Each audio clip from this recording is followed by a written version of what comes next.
Question समझ में आई? समझ में है? क्वेश्चन में क्या बोल रहा है, जो भी ब्लॉक है, ब्लॉक का मास दिया है और ब्लॉक ग्राउंड पे रखा है, ब्लॉक पे हम फोर्स अप्लाई कर रहे हैं F इक्वल्स टू 5T, और ये फोर्स हमेशा लग रहा है एट एन एंगल 37 डिग्री, और ध्यान है T रिप्रेजेंट कर रहा है टाइम, और टाइम है सेकंड में। अब क्वेश्चन में क्या बोल रहा है, क्वेश्चन में बोल रहा है कितने टाइम बाद ये ब्लॉक स्लाइड करना स्टार्ट करेगा।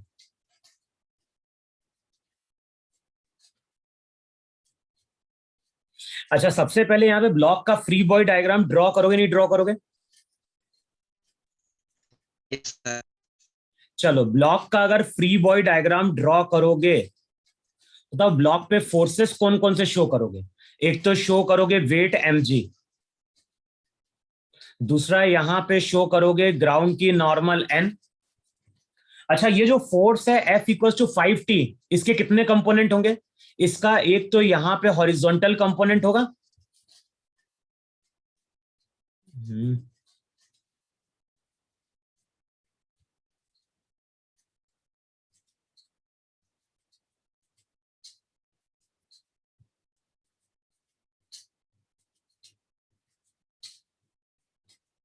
क्या शेयर नहीं हो रहा ना अभी?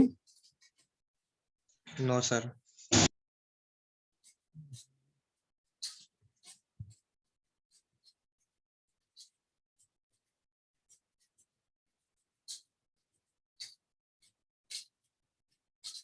अब है? Yes sir. अब बताओ, जो भी फोर्स है हमारा F इक्वल टू 5T, इसका एक तो हॉरिजॉन्टल कंपोनेंट होगा, अब बताओ जो भी फोर्स का x कंपोनेंट होगा वो 5T cos 37 होगा कि नहीं होगा? सिमिलरली इस फोर्स का एक y कंपोनेंट भी है कि नहीं? और जो y कंपोनेंट होगा वो होगा 5T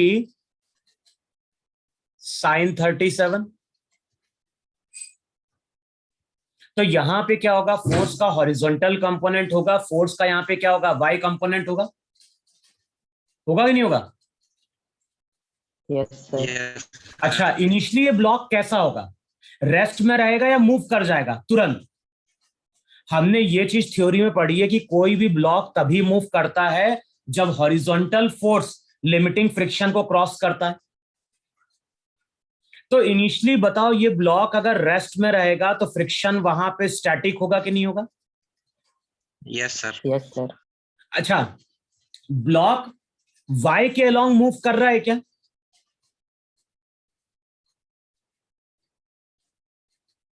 ब्लॉक y के अलोंग भी मूव कर सकता है कि नहीं मूव कर सकता है?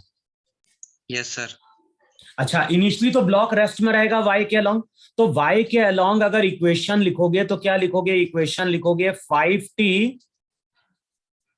sin 37 प्लस n किसके बराबर होगा? m इंटू जी के बराबर होगा कि नहीं होगा? Yes sir. अच्छा, इससे पहले एक चीज और देखो यार, 5T sin 37 कितना होता है? 3/5 ना? Yes sir. और m इंटू जी मान लो 10, 70 हो गया कि नहीं हो गया? Yes sir.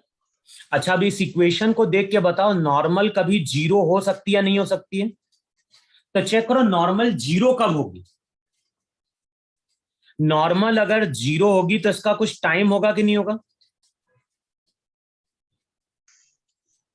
बोलो, टी की वैल्यू कितनी आएगी? 70/3 ना? Yes sir. यानी इतने टाइम बाद क्या होगा ये बताओ मुझे। इतने टाइम बाद अगर देखोगे तो ये ब्लॉक y के अलोंग भी चलना स्टार्ट कर देगा कि नहीं स्टार्ट कर देगा?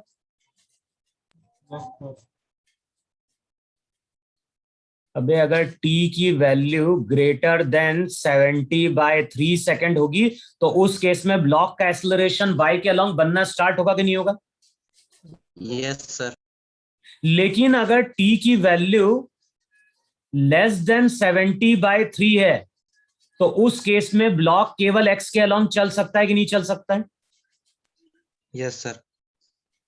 अच्छा, अब सबसे पहले ये चेक करो कि हमें तो ये देखना है कि ब्लॉक चलेगा कब, एक्स के अलोंग। बताओ एक्स के अलोंग अगर देखोगे तो एक्स के अलोंग फोर्स क्या है? 5t cos 37 किसको बैलेंस कर रहा है? एफएस को बैलेंस कर रहा है कि नहीं बैलेंस कर रहा है? Yes, sir. अच्छा, जैसे जैसे टाइम बढ़ेगा फ्रिक्शन का क्या होगा? जैसे जैसे टाइम बढ़ेगा स्टैटिक फ्रिक्शन भी बढ़ेगा कि नहीं बढ़ेगा? Yes sir. और एक टाइम ऐसा आएगा जब ये फ्रिक्शन क्या हो जाएगा? लिमिटिंग हो जाएगा। और लिमिटिंग फ्रिक्शन का फॉर्मूला तुमने पढ़ा होगा, फॉर्मूला था वहां पे म्यू एस इंटू एन। तो इक्वेशन हो गई 5t cos 37 4/5 म्यू, म्यू हो गया 1।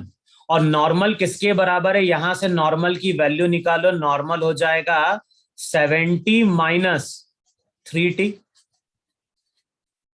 देखो चेक करो इतना आ रहा है कि नहीं आ रहा है? Yes, sir. और बताओ यहां से t की वैल्यू क्या Yes, निकल के आ रही है? अगर यहां से t कैलकुलेट करोगे तो टाइम 10 सेकेंड आएगा कि नहीं आएगा भाई? 40 Yes, plus sir. 3t 70, t 10 second हो गया कि नहीं हो गया? Yes, sir. बताओ जब t की वैल्यू 10 सेकेंड होगी, जब t की वैल्यू 10 सेकेंड होगी तो उस टाइम पे फ्रिक्शन फोर्स लिमिटिंग हो जाएगा कि नहीं हो जाएगा? Yes sir. और बताओ इसके बाद क्या होगा? अब जैसे ही हम 10 सेकेंड से थोड़ा आगे जाएंगे, ये बताओ ब्लॉक स्लाइड कर जाएगा या नहीं कर जाएगा? स्लाइड कर जाएगा। स्लाइड कर जाएगा। और ध्यान है एक्स के अलोंग स्लाइड करेगा, वाई के अलोंग तो मूव नहीं कर सकता। वाई के अलोंग कब मूव करेगा? जब टाइम 70/3 को क्या कर रहा होगा? क्रॉस कर रहा होगा। और हमें क्वेश्चन में यही पूछा गया है कितने टाइम बाद ब्लॉक चलना स्टार्ट करेगा, तो हमारा आंसर क्या है कि ब्लॉक चलना स्टार्ट करेगा t इक्वल्स टू 10 सेकेंड पे। इतना समझ में आया नहीं समझ में? Yes, sir. Yes sir. चलो एक क्वेश्चन लिखो यार, लिखो वहां पे अ ब्लॉक ऑफ मास, लिखो वहां पे a block of mass 2 kg is kept on the floor. तो यहां पे एक ब्लॉक है जिसको हमने फ्लोर पे लाके रखा है।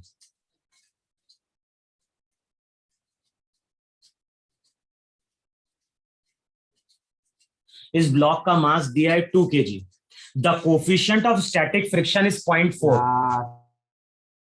तो जो भी म्यू एस है, म्यू एस की वैल्यू गई 0.4। The coefficient of static friction is 0.4 if a force of 2.5 newton is applied on the block as shown in figure. तो इस ब्लॉक पे इस डायरेक्शन में एक फोर्स अप्लाई कर रहे हैं, फोर्स की वैल्यू दी हुई है यहां पे 2.5 Newton. If a force of 2.5 Newton is applied on the block as shown in figure, the frictional force between the block and the floor will be। तो अब बताना है कि इस केस में ग्राउंड और ब्लॉक के बीच में फ्रिक्शन कितना डेवलप हुआ।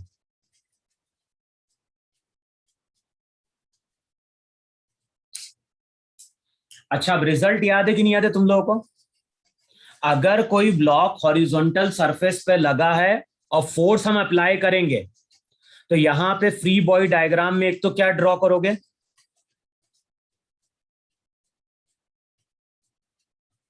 फ्री बॉडी डायग्राम में एक तो शो करोगे नॉर्मल, दूसरा शो करोगे mg।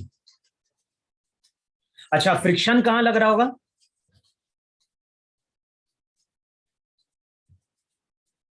अच्छा, ये ब्लॉक स्लाइड करेगा या नहीं स्लाइड करेगा, ये कैसे पता चलेगा तुम लोगों को?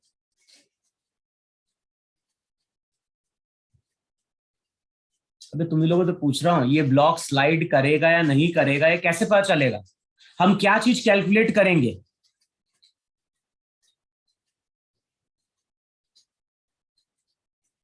अबे गधे हो क्या तुम लोग? मैं पूछ रहा हूं और चुपचाप बैठे हो। नॉर्मल तो हमेशा mg के बराबर होगा, g की वैल्यू 10, तो नॉर्मल 20 न्यूटन है कि नहीं है? Yes sir. अब सबसे पहले हम कैलकुलेट करेंगे फ्रिक्शन की लिमिटिंग वैल्यू, और वहां पे लिखवाया था जब तक ब्लॉक रेस्ट में रहता है तब तक फ्रिक्शन स्टैटिक होता है, और उसकी जो मैक्सिमम वैल्यू होती है उसका फॉर्मूला था म्यू एस इंटू एन। बताओ कितना हो गया, 20 इंटू 0.4, 8 न्यूटन है कि नहीं? अबे Yes, तुम्ही से sir. पूछता हूँ है कि नहीं है। अब बताओ, जो हमने फोर्स अप्लाई किया है वो लिमिटिंग फ्रिक्शन से कम है या ज्यादा है?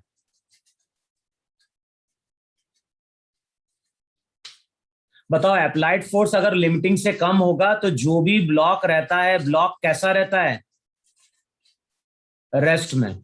ब्लॉक अगर रेस्ट में है तो फ्रिक्शन स्टैटिक है, नॉर्मल एमजी को बैलेंस कर रहा होगा, और यहां पे फ्रिक्शन, बताओ अप्लाइड फोर्स को बैलेंस कर रहा है कि नहीं बैलेंस कर रहा है? Yes sir. और क्वेश्चन में यही पूछा है फ्रिक्शन की वैल्यू कितनी डेवलप होगी, तो हमारा आंसर है फ्रिक्शन की वैल्यू यहां पे डेवलप होगी 2.5।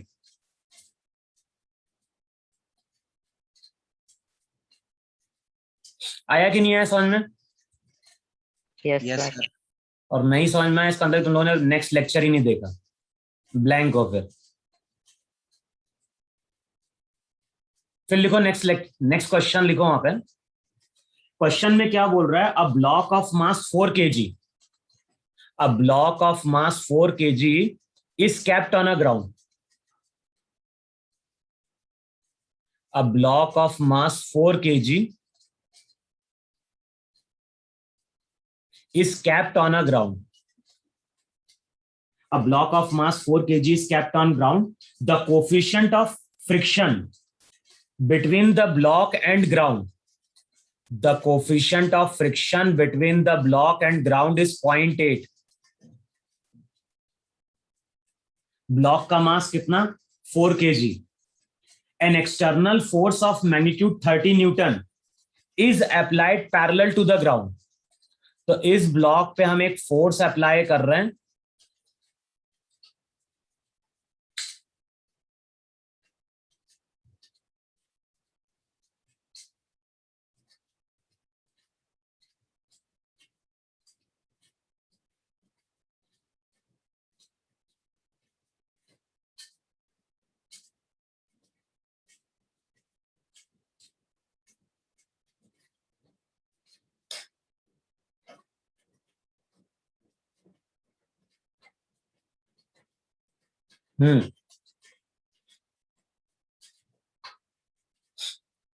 अब क्वेश्चन में क्या बोल रहा है?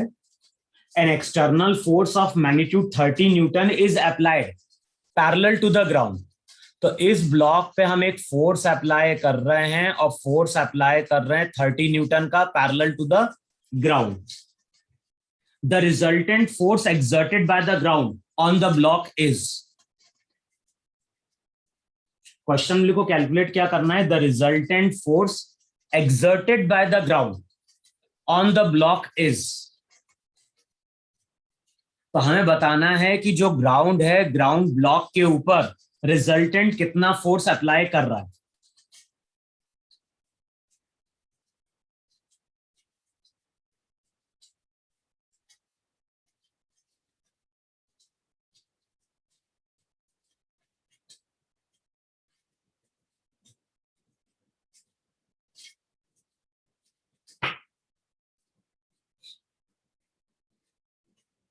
अब बताओ यहां पे क्या करोगे? सबसे पहले तो ये चेक करो कि ब्लॉक रेस्ट में है या मोशन में। अच्छा, थ्योरी में बताया था कि नहीं बताया था कि अगर क्वेश्चन में केवल म्यू दिया गया है, इसका मतलब क्या है? इसका मतलब है म्यू एस भी म्यू मानना है, और म्यू के भी कितना मानना है? ये बोला था कि नहीं बोला था लेक्चर में मैंने? Yes sir. हाँ। अब बताओ, यहां पे सबसे पहले ब्लॉक का फ्री बॉडी डायग्राम ड्रॉ करोगे तो नॉर्मल जो रहेगा वो तो mg के बराबर होगा। तो जो भी नॉर्मल है वो m इंटू जी के बराबर, उसकी वैल्यू आ गई 40 न्यूटन। अब सबसे पहले ये चेक करो कि ये ब्लॉक स्लाइड करेगा या नहीं करेगा। तो उसके लिए हम क्या कैलकुलेट करेंगे? उसके लिए हम कैलकुलेट करेंगे फ्रिक्शन की लिमिटिंग वैल्यू। बताओ, फ्रिक्शन की limiting value mu s into N है कि नहीं है? तो ये हो जाएगा 0.8 इंटू 40, दैट इज कितना? 32 है कि नहीं है? Yes sir. और Yes, ये sir. जो अप्लाइड फोर्स है, ये अप्लाइड फोर्स अगर लिमिटिंग से कम होगा तो उस केस में ब्लॉक कैसा था? अगर अप्लाइड फोर्स लिमिटिंग फ्रिक्शन से कम है तो ब्लॉक रेस्ट में रहता है कि नहीं रहता है? Yes, sir. ब्लॉक अगर रेस्ट में होगा तो फ्रिक्शन स्टैटिक होगा कि नहीं होगा? Yes, sir. अब बताओ फ्रिक्शन किसके बराबर होगा? फ्रिक्शन अभी अप्लाइड फोर्स 30 के बराबर होगा कि नहीं होगा? Yes sir. Yes, sir. अब बताओ आंसर क्या है? क्वेश्चन में पूछ रहा है the resultant force exerted by the ground on the block is. तो बताना है ग्राउंड ने ब्लॉक के ऊपर टोटल कितना फोर्स अप्लाई किया। Sir 50 Newton. कितना? 50 की नहीं? Yes sir. Yes, sir. Ground कौन कौन से फोर्स अप्लाई कर रहा है? वहां पे लिखवाया था नॉर्मल की अगर बात कर रहा हूं तो नॉर्मल ग्राउंड ने अप्लाई किया है। फ्रिक्शन की अगर बात कर रहे हैं तो फ्रिक्शन भी ग्राउंड अप्लाई कर रहा है कि नहीं कर रहा है? Yes sir. अब बताओ हमें कैलकुलेट क्या करना है? हमें कैलकुलेट करना है total force applied by the ground. Ground ने दो फोर्स अप्लाई किए हैं और दोनों के बीच का एंगल क्या है? 90 डिग्री। तो टोटल फोर्स क्या होगा? Under root of N square plus क्या होगा? F S square. अब चेक कर लो ये वैल्यू वहां पे 50 न्यूटन आ रही है कि नहीं आ रही है? Yes, sir. तो यही हमारा आंसर है वहां पे। आया कि नहीं आया समझ में? Yes sir.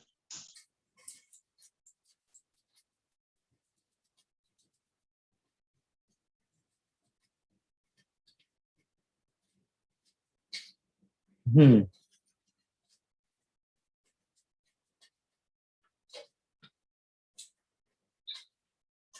देखो यार फिर नेक्स्ट क्वेश्चन देखो यार।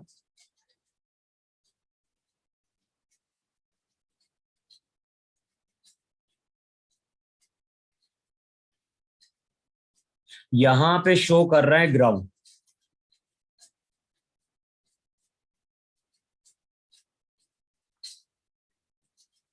ग्राउंड पे हमने प्लेस किया एक ब्लॉक।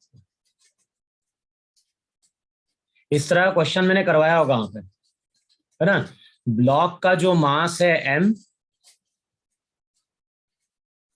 ब्लॉक का मास लो 20 kg, म्यू की वैल्यू लो 0.5। अच्छा म्यू अगर 0.5 है इसका मतलब म्यू एस म्यू के दोनों की वैल्यू हमें सेम लेनी है। इस ब्लॉक पे हम अप्लाई कर रहे हैं हॉरिजॉन्टल फोर्स एफ। तो ब्लॉक रफ सरफेस पे रखा हुआ है, ब्लॉक का मास दिया हुआ है, ब्लॉक पे हम अप्लाई कर रहे हैं हॉरिजॉन्टल फोर्स एफ। और जो भी फोर्स है ये फोर्स वेरिएबल है। ध्यान ना, फोर्स कांस्टेंट नहीं है। फोर्स जो है ये फोर्स टाइम के साथ वेरी कर रहा है।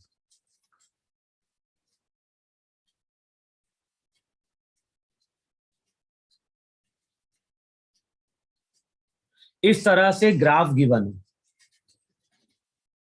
यहां पे टी की वैल्यू दी है 5 टाइम सेकेंड में और फोर्स न्यूटन में। यहां पे टी की वैल्यू 5, यहां पे टी की वैल्यू 10 और यहां पे जो फोर्स है फोर्स की वैल्यू लो 150। क्वेश्चन क्लियर है? क्लियर हो सबको? ब्लॉक रफ सरफेस पे रखा हुआ है, ब्लॉक पे हम हॉरिजॉन्टल फोर्स अप्लाई कर रहे हैं, लेकिन ये जो भी हमने हॉरिजॉन्टल फोर्स अप्लाई किया है वो कांस्टेंट नहीं है। वो 0 से लेके 5 सेकेंड तक वेरी कर रहा है, उसके बाद ये फोर्स कांस्टेंट हो गया है। अब क्वेश्चन में क्या बोल रहा है? Find out the velocity of the block. Find out the velocity of the block at t equals to 10 second. तो बताना है t इक्वल्स टू 10 सेकेंड पे, t इक्वल्स टू 10 सेकेंड पे ब्लॉक की वेलोसिटी क्या होगी।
इस तरह का क्वेश्चन था क्या लेक्चर में?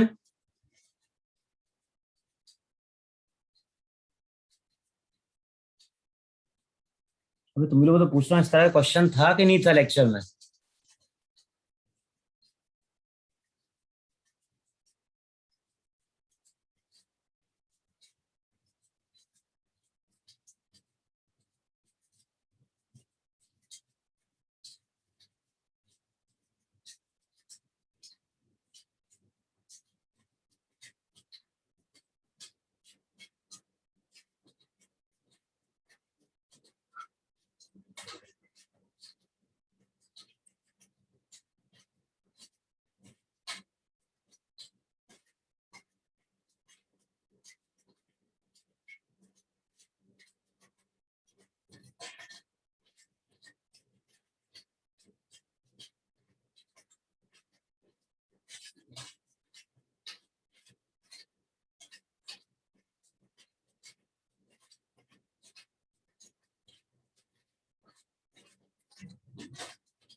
अबे तुम लोगों को पूछ रहा हूँ, सबसे पहले करोगे क्या? सबसे पहले तो ये चेक करोगे ना कि ब्लॉक स्लाइड कब करेगा।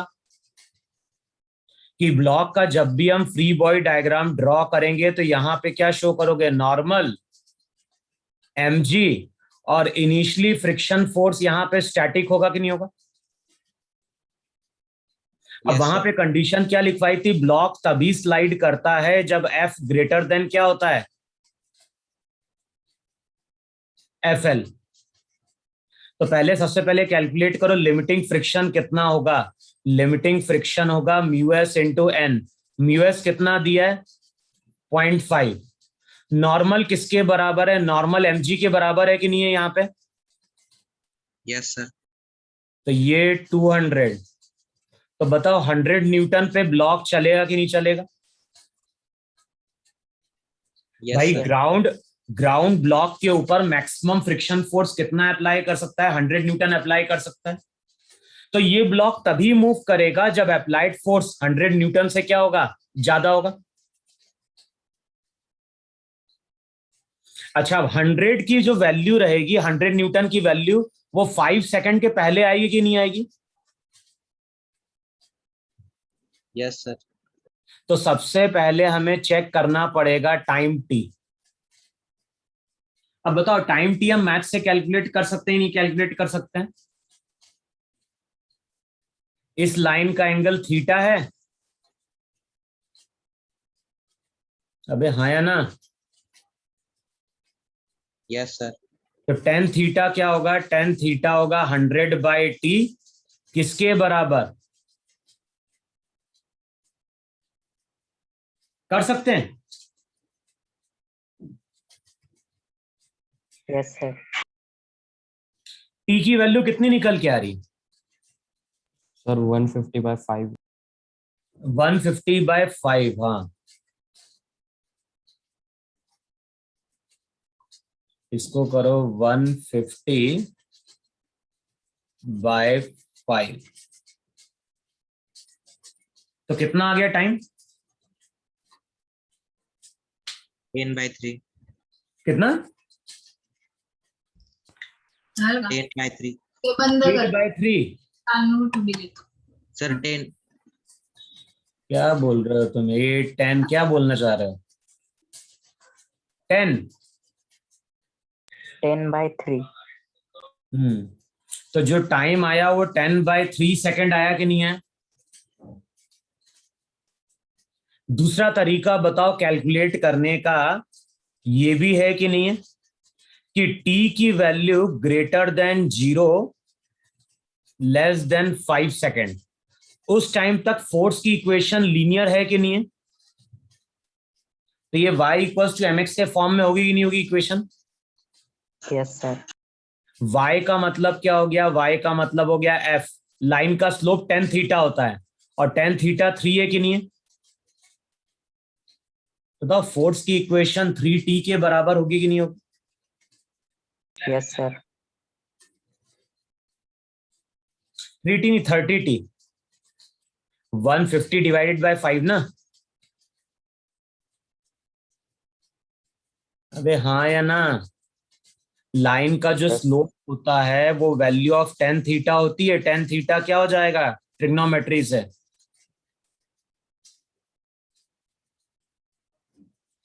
और हमें मालूम है कि जब ये अप्लाइड फोर्स लिमिटिंग के बराबर होगा तभी ये ब्लॉक क्या करेगा, स्लाइड करेगा वहां पे। तो यहां से भी चेक करोगे टी की वैल्यू 10/3 सेकेंड आ रही है कि नहीं आ रही है? अबे हाँ या ना? Yes, sir. तो ये ब्लॉक चलना कब स्टार्ट करेगा? ब्लॉक चलना स्टार्ट करेगा 10/3 सेकेंड पे। उससे पहले तक ये ब्लॉक रेस्ट में। अब क्या करें? 10/3 से लेके 5 सेकेंड तक बताओ फोर्स कांस्टेंट है या वेरिएबल है? तो यहां पे t की वैल्यू लो ग्रेटर देन 10/3 और लेस देन 5। बताओ रिजल्टेंट फोर्स की इक्वेशन क्या लिखी जाएगी? रिजल्टेंट फोर्स की इक्वेशन ये लिखोगे।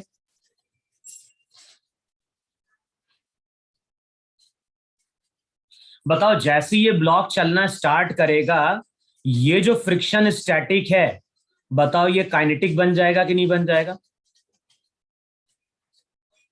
Yes, sir. तो अब इक्वेशन क्या लिखी जाएगी नेट फोर्स की? F तो था 30t और एफ के कितना है? एफ के का मतलब हो गया म्यू के इंटू एन। और बताओ यहां पे म्यू एस म्यू के सेम है कि नहीं सेम है? Yes, sir. ये 100 के बराबर होगा कि नहीं होगा?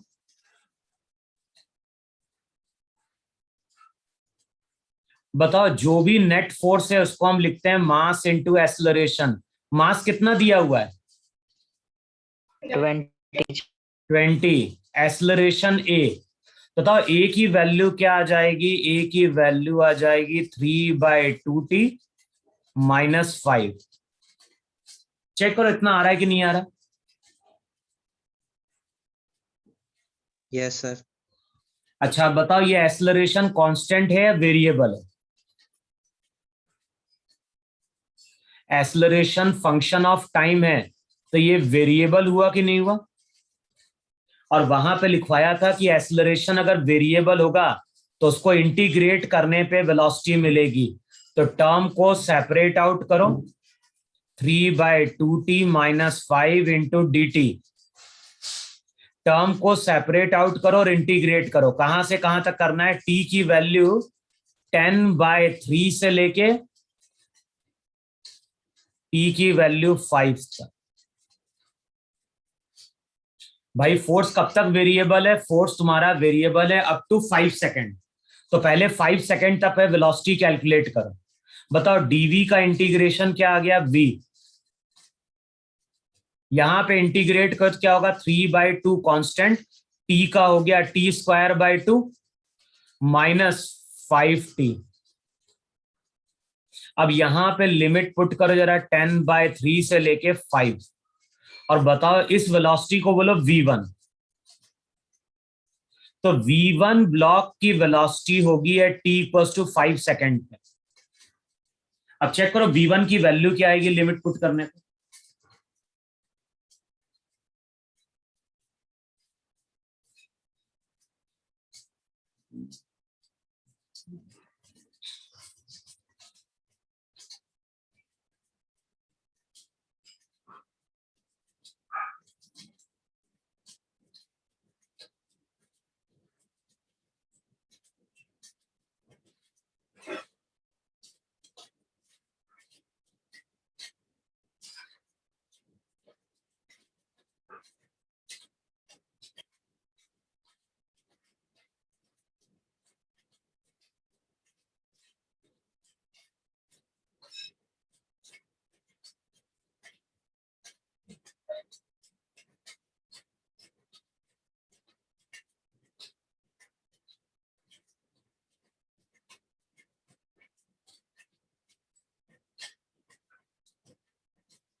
बोलो V1 कितना आ रहा है?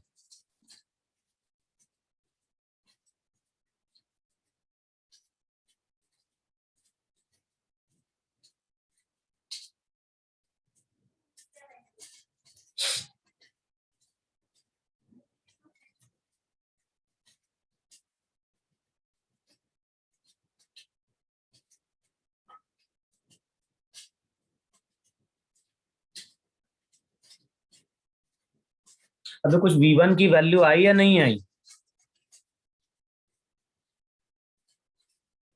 फिर अगले स्टेप में t की value greater than 5 less than 10 लेना है। अब 5 से 10 के बीच में अगर देखोगे तो रिजल्टेंट फोर्स कितना हो जाएगा? रिजल्टेंट फोर्स हो जाएगा F माइनस एफ के। और बताओ अप्लाइड फोर्स कितना था? यहां पे फोर्स हो जाएगा 150।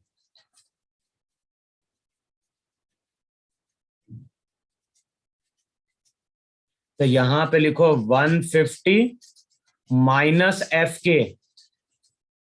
नेट फोर्स को फिर से लिखो मास इनटू एक्सेलरेशन ए डैश। तो यहां पे हो जाएगा 50 इक्वल्स टू m कितना था? 20 ना। तो ए डैश जो रहेगा, ए डैश 2.5 मीटर पर सेकेंड स्क्वायर आ रहा है कि नहीं आ रहा है? और ये एक्सेलरेशन कांस्टेंट है। और एक्सेलरेशन अगर कांस्टेंट है तो हम काइनेमेटिक्स की इक्वेशन यूज करेंगे, v equals to u plus at। Initial velocity ली जाएगी 5 सेकंड पे, और 5 सेकंड पे इनिशियल वेलोसिटी v1 जो तुमने कैलकुलेट करी। एक्सेलरेशन कितना? 2.5। टाइम इंटरवल 5 से 10 के बीच का टाइम इंटरवल 5, और फाइनल वेलोसिटी v2। तो v2 जो रहेगा वो हो जाएगा v1 प्लस 2.5 इंटू 5। ये कितना हो गया? अब सबकी वैल्यू पुट करो और चेक कर लो फाइनल वेलोसिटी v2 कितना।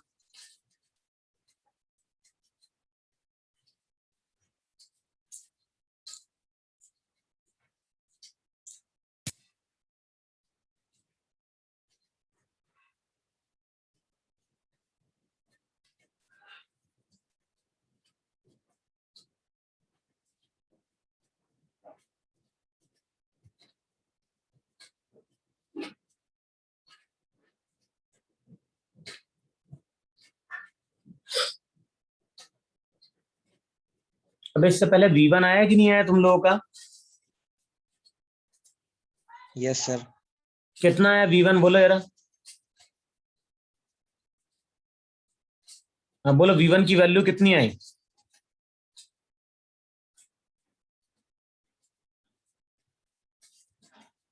अबे इतना टाइम लगता है क्या तुम लोग को लिमिट पुट करने में? छोड़ दो पढ़ना लिखना तुम लोग, अब बहुत पढ़ लिया 2-3 महीना तुम लोगों ने। हाँ बोलो। अबे v1 आया कि नहीं आया? सर 2। कितना आ रहा है v1? 2.08। अब चेक कर लेना जो भी v1 की वैल्यू आएगी, ये वेलोसिटी है at the end of 5 second.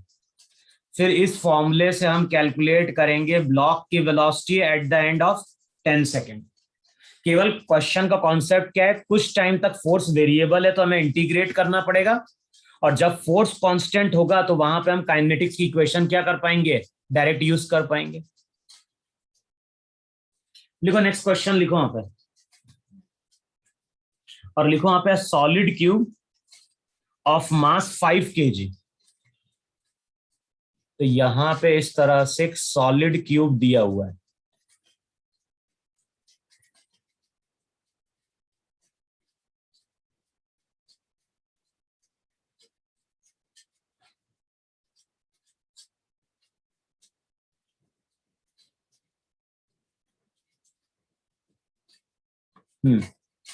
तो क्वेश्चन में क्या बोल रहा है? Solid cube of mass 5 kg।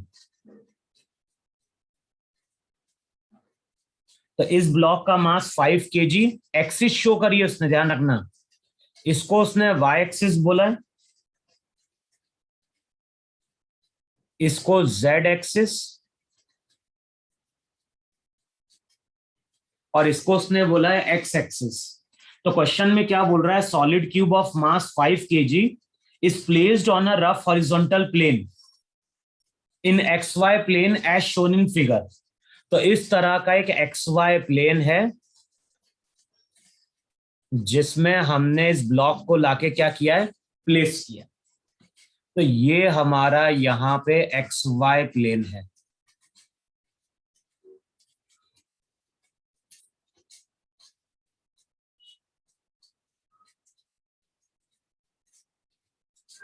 तो ये प्लेन है जिसमें हमने ब्लॉक को लाके क्या किया है, प्लेस किया। अब क्वेश्चन में क्या बोल रहा है वहां पे, the friction coefficient between the surface and the cube, वो दिया है वहां पे 0.4। तो जो फ्रिक्शन कोफिशिएंट है बिटवीन क्यूब एंड सरफेस, तो यहां पे म्यू की वैल्यू दी है और यहां पे म्यू की वैल्यू दी है 0.4, यानी म्यू के म्यू एस 0.4 लेना है। An external force F equals to, एक एक्सटर्नल फोर्स है जो ब्लॉक के ऊपर एक्ट कर रहा है और ये फोर्स वेक्टर फॉर्म में दिया है और इक्वेशन दी हुई है 6i cap plus 8j cap plus 20k cap Newton. तो ये फोर्स वेक्टर फॉर्म में दिया है न्यूटन में, is applied on the cube. An external force 6i cap plus 8j cap plus 20k cap Newton is applied on the cube। और question में बोल रहा है g की वैल्यू लेनी 10। अब 4 ऑप्शन लिखो। फर्स्ट ऑप्शन लिखो वहां पे, the block starts slipping over the surface. पहला ऑप्शन लिखो वहां पे, the block starts slipping over the surface. लिखा? सेकेंड ऑप्शन लिखो वहां पे, the frictional force on the cube, the frictional force on the cube by the surface is 10 newton. The friction force on the cube by the surface is 10 newton. The friction force on the cube by the surface is 10 Newton.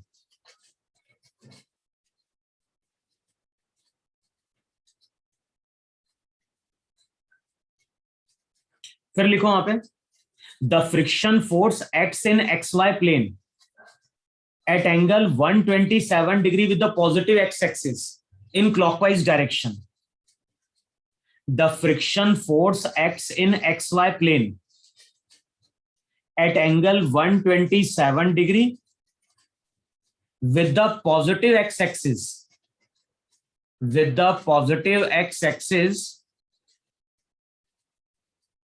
in anti-clockwise direction.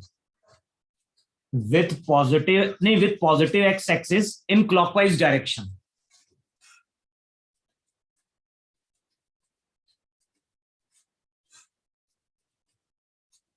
और last option लिखो, the contact force exerted by the surface, the contact force exerted by the surface on the cube is 10√10 Newton. The contact force exerted by the surface on the cube is 10√10 Newton।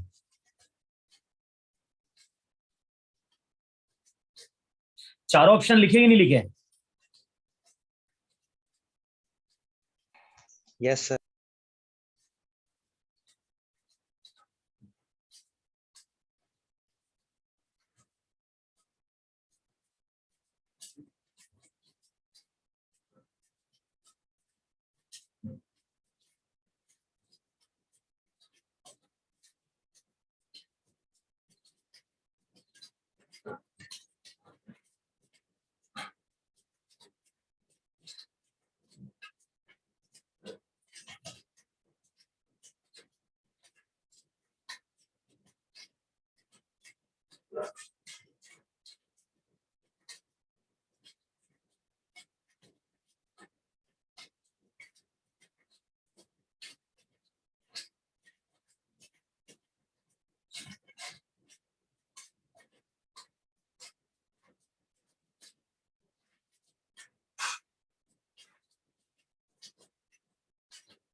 इस तरह का एक question था कि नहीं था video lecture में जो मैं करवाया था? Yes, अबे sir. वहां पे ब्लॉक की कुछ वेलोसिटी ली थी,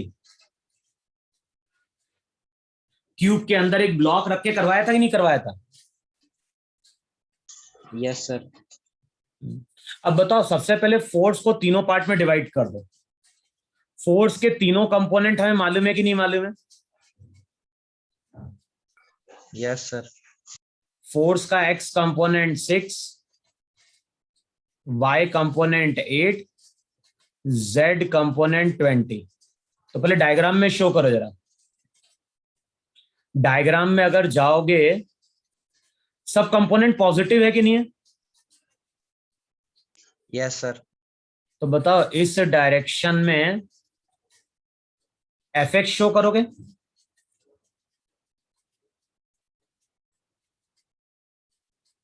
इस डायरेक्शन में एफ वाई शो करोगे?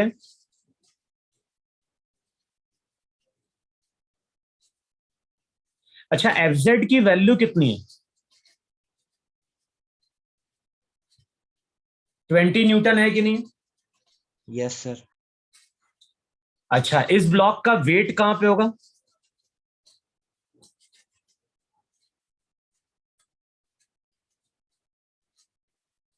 अब इस ब्लॉक का वेट mg नीचे की ओर होगा कि नहीं होगा? Yes, sir. और ब्लॉक जिस प्लेन में रखा गया है उस सरफेस की नॉर्मल भी होगी कि नहीं होगी? अब सबसे पहले ये चेक करो कि ये ब्लॉक z एक्सिस के अलोंग चल पाएगा क्या? mg कितना हो गया? 0.10। बताओ mg की वैल्यू 50 है कि नहीं है? Yes, sir. अब बताओ, नीचे वाला फोर्स 50 है, ऊपर वाला फोर्स 20 है, तो ये ब्लॉक वर्टिकली मूव कर पाएगा क्या?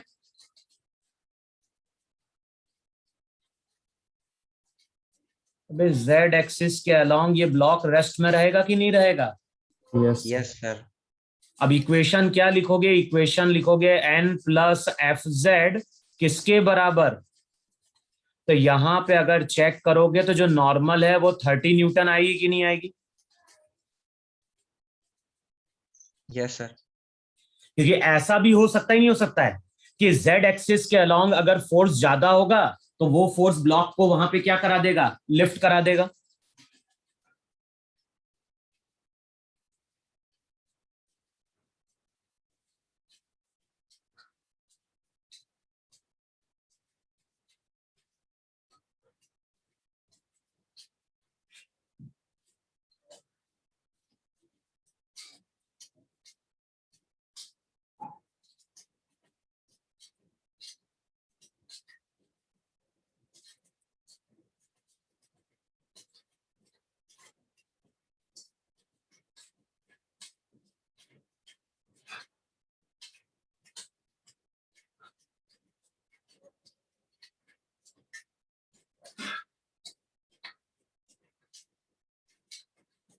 अबे ऐसा हो सकता ही नहीं हो सकता है कि z एक्सिस के अलोंग अगर फोर्स ज्यादा होता तो ब्लॉक z के अलोंग चला जाता।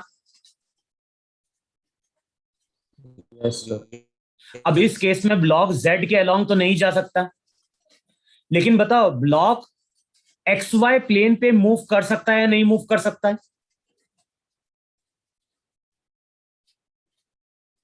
अबे हाँ या ना? अब इमेजिन करो कि एक ऑब्जर्वर है जो ऊपर से देख रहा है।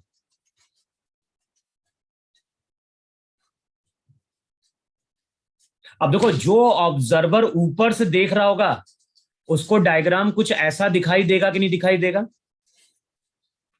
ये होगी वाई एक्सिस, ये होगी एक्स एक्सिस, यहां कहीं उसको दिखाई दे रहा होगा ब्लॉक का सरफेस।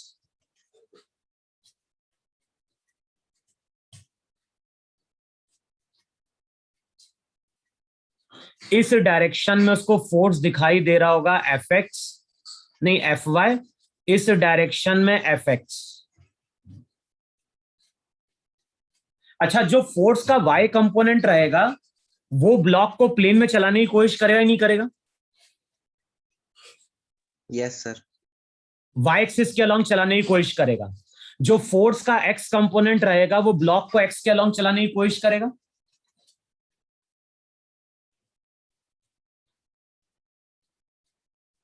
अब बताओ इन दोनों फोर्स का रिजल्टेंट यहां कहीं होगा कि नहीं होगा?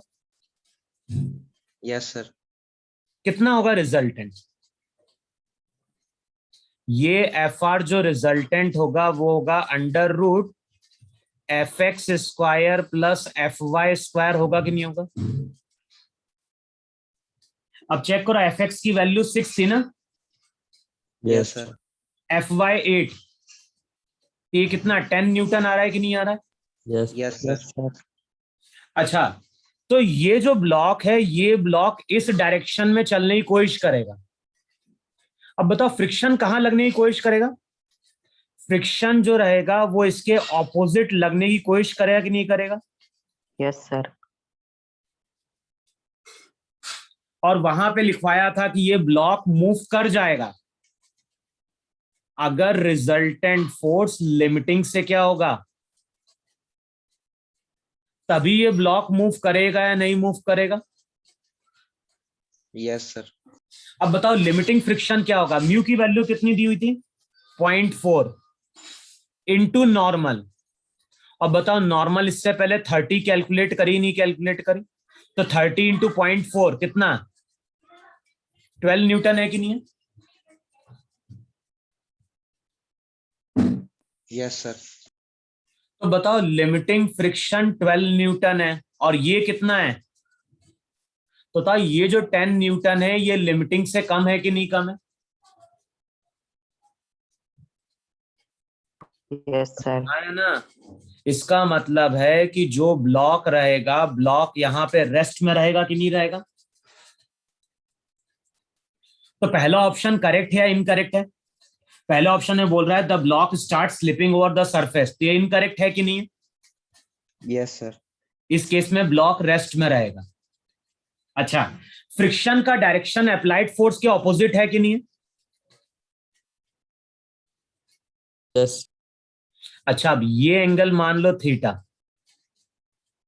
बताओ ये एंगल जो tan थीटा रहेगा, tan थीटा की value F Y by F X के बराबर होगी कि नहीं होगी? और एफ वाई था तुम्हारा 8, ये था 6, तो 4/3 आ गया कि नहीं आ गया? Yes, sir. बताओ ये एंगल कितना है? 53 degree. हाँ, 53 degree. चेक करो ये थीटा की वैल्यू 53 डिग्री है कि नहीं है? कि कॉस 37 4/5 था और साइन 37 3/5। Yes sir 53 degree. अच्छा, अब ये जो फ्रिक्शन है बताओ पॉजिटिव एक्स से कितना डायरेक्शन कितना एंगल बन रहा है? ये एक्सिस पॉजिटिव है कि नहीं है? यस और सर। चेक करो यहां से अगर हम जाएंगे तो ये क्लॉकवाइज होगा या एंटी क्लॉकवाइज होगा?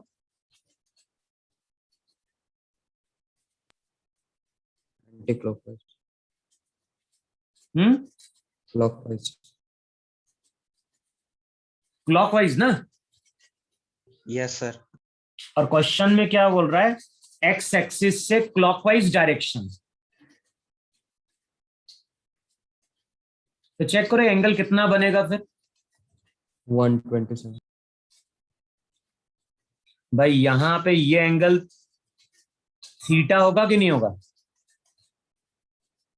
Yes sir. तो 180 माइनस ये जो एंगल बन रहा होगा ये 180 माइनस 53, ये 127 डिग्री बनेगा कि नहीं बनेगा? Yes, sir. तो ये ऑप्शन सही है कि नहीं सही है? The friction force X in X Y plane at angle 127 degree with positive X axis in clockwise direction. Yes sir. अच्छा, फ्रिक्शन फोर्स कितना डेवलप होगा? ये तो लिमिटिंग वैल्यू है। ब्लॉक अगर चल नहीं पा रहा है तो फ्रिक्शन फोर्स एफ एस बताओ एफ आर के बराबर होगा कि नहीं होगा? Yes sir. तो ये भी एक ऑप्शन सही है कि नहीं सही है? कि फ्रिक्शन यहां पे कितना डेवलप हुआ? फ्रिक्शन यहां पे डेवलप हुआ 10 न्यूटन। अब लास्ट पार्ट में क्या बोल रहा है, the contact force exerted by the surface.